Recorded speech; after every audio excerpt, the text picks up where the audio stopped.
Bonjour à toutes, bonjour à tous. Nous sommes très heureux de vous retrouver ce dimanche matin pour une nouvelle émission de Sagesse bouddhiste que nous consacrons à une valeur essentielle dans le bouddhisme, celle de la compassion.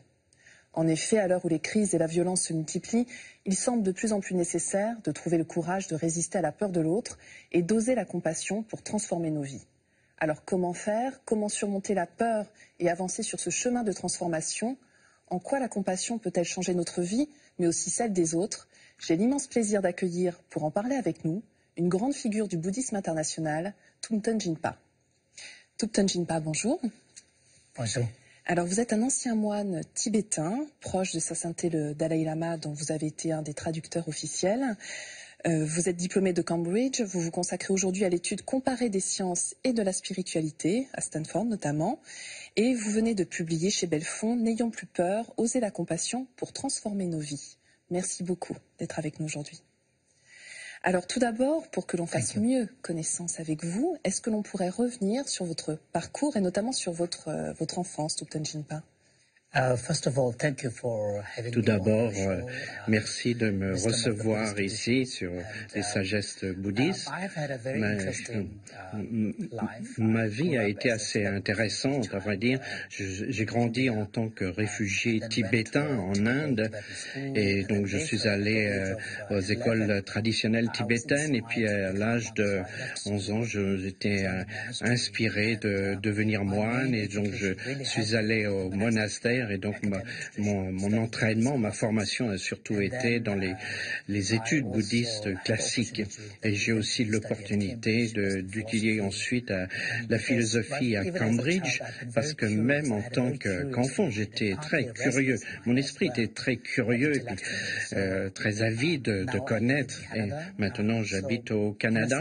Et d'une certaine façon, je suis un peu international. Alors vous êtes également, et je le disais, l'un des traducteurs du Dalai Lama, enfin du moins vous l'avez été dans le passé. Vous racontez dans votre livre cette rencontre avec Sa Sainteté qui vous a beaucoup ému.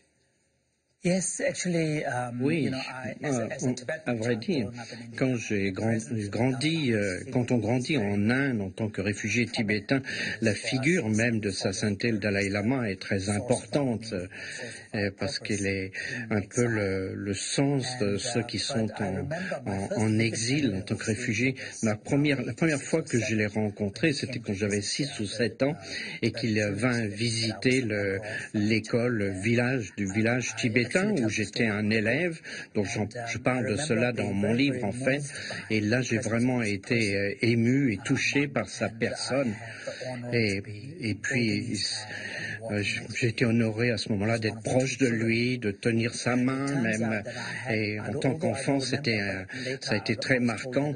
Et puis ensuite, je m'en rappelle pas, mais on m'a dit que je lui ai posé la question si je pouvais devenir moine. Ça m'a été rapporté par la suite, donc il y avait un intérêt. Donc par la suite, quand je faisais mes études au monastère, j'ai eu l'occasion d'aller à Dharamsala, de voir Sa Sainteté qui conférait des enseignements, et à ce moment-là, il s'est avéré que le traducteur n'arrivait pas en temps, et donc il avait eu un empêchement, et donc il m'a été demandé à ce moment-là de traduire pour Sa Sainteté. Ça a été un grand honneur et un grand privilège. C'est vrai qu'après, vous l'avez suivi lors de ces différents voyages, notamment en Europe. Alors revenons maintenant à votre livre qui est consacré à la compassion. Vous expliquez, c'est que la compassion, en fait, commence avec nous-mêmes, par rapport à nous-mêmes, avant de pouvoir justement ressentir cette compassion vis-à-vis des autres. C'est en partie vrai, mais d'un autre point de vue, la compassion tournée vers autrui est naturelle, très importante. Je définis la compassion comme étant une réponse naturelle face à la souffrance, aux besoins d'autrui. Et quand on voit quelqu'un qui souffre ou qui est dans le besoin, on a ce sentiment naturel de compassion et on a ce souhait de pouvoir libérer cette personne personnes de cette difficulté. Donc il y a 3 points, la compréhension de la compréhension, la compassion un peu émotionnelle, l'empathie, et puis la troisième sorte, c'est un souhait, un élément où on veut faire quelque chose pour aider l'autre. Et ça, c'est assez naturel, ça fait partie de notre nature humaine qui nous permet de nous connecter aux autres. Mais afin que cette qualité puisse durer, on a besoin d'avoir une compassion centrée aussi sur soi, parce qu'il y a besoin d'avoir cette bienveillance qui se tourne vers autrui.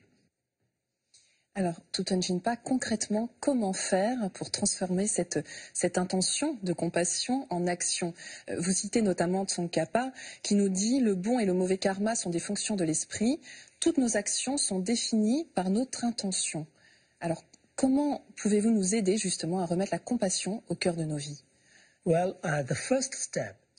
La première étape, c'est de reconnaître que la compassion est essentielle dans notre vie humaine. Ça fait partie un peu de la définition, parce que souvent nous oublions ou nous l'ignorons, et puis on est limité au cercle de notre famille. Donc la première étape, c'est vraiment de reconnaître cette compassion. Ensuite, de voir comment la compassion peut être au cœur de notre action dans l'activité avec autrui, et puis pouvoir aider la relation avec soi-même et les membres de notre famille, ou entre soi et nos collègues, et puis ainsi de suite. Et puis que cette intention consciente devienne part de notre entraînement pour notre vie quotidienne. Parce qu'on ne peut pas éviter de pratiquer à ce moment-là, parce que quand on a cette confrontation avec la difficulté d'autrui, quand il y a un défi, à ce moment-là, face à la colère, à l'angoisse, la peur, etc., on peut aller là-dedans, ou bien on peut prendre le temps, le soin de développer la compassion. Donc on doit avoir une intention consciente dans notre vie quotidienne de se dire, je dois avoir cette compassion pour mon propre bien-être, mais aussi pour celui d'autrui. Donc si on a cet effort au niveau de notre conscience, à ce moment-là, on peut changer quelque chose dans notre existence. Alors effectivement, il s'agit d'un véritable chemin de transformation pour passer de la peur au courage, et vous donnez des exercices très concrets dans votre livre, notamment celui du calme de l'esprit. En quelques mots, est-ce que vous pouvez nous expliquer de quoi il s'agit? Oui, et à ce sujet, est-ce que je mettrais l'accent sur le fait que quand on pense à la compassion en Occident, il y a une connotation un peu de faiblesse, d'être faible. En fait, choisir la compassion demande du courage. Vous voulez de ne pas suivre le chemin le plus facile. Vous répondez à la colère, à la difficulté d'une situation, plutôt que de la nier. Ça, c'est la façon facile, mais c'est pas la meilleure, parce que ça entraîne d'autres problèmes à la suite. Mais de choisir délibérément la compassion comme l'intention fondamentale, et ça requiert du courage. Et puis c'est aussi la méthode essentielle pour affronter la peur dans notre existence quotidienne. On a toutes sortes d'histoires difficiles dans notre vie, par exemple la situation au Moyen-Orient qui est terrible de nos jours, ou des événements comme il y a pu se passer à Paris il n'y a pas si longtemps, au Brésil, en Angleterre, et à ce moment-là, la colère peut faire en sorte que nous devenons même irrationnels, tandis que si nous autorisons la compassion à être là, alors ce que ça peut changer, c'est que la compassion nous permet de faire confiance à l'humain ou à l'humanité. Et bien sûr, il faut être vigilant, mais de faire confiance à la nature humaine, aux êtres humains, et cette manière de faire confiance et d'avoir de la bienveillance vis-à-vis de la nature humaine, des êtres humains, c'est bien mieux que de se laisser aller à la peur ou à l'angoisse, à l'anxiété. Mais est-ce que vous pouvez nous donner quand même quelques pistes pour justement pratiquer cet exercice de l'esprit, du calme de l'esprit dont vous parlez? Une des méthodes, c'est d'observer le va-et-vient du souffle, et ça, d'être conscient de notre respiration. Et cette manière nous permet de ne pas être distrait par les choses extérieures, mais d'être beaucoup plus intériorisé. Et ce ralentissement un peu de l'activité nous permet d'accéder à une certaine tranquillité de l'esprit, qu'il ralentisse quelque part, et de pas toujours être emporté par des émotions comme la peur, un peu cet aspect un peu sauvage de cet esprit qui est un peu comme un chimpanzé. Donc une respiration profonde, ralentir le flot des pensées, d'observer, ça fait une grande différence.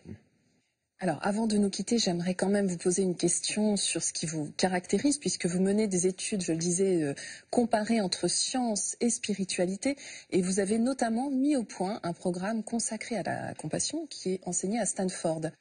Yes, as the principal Oui.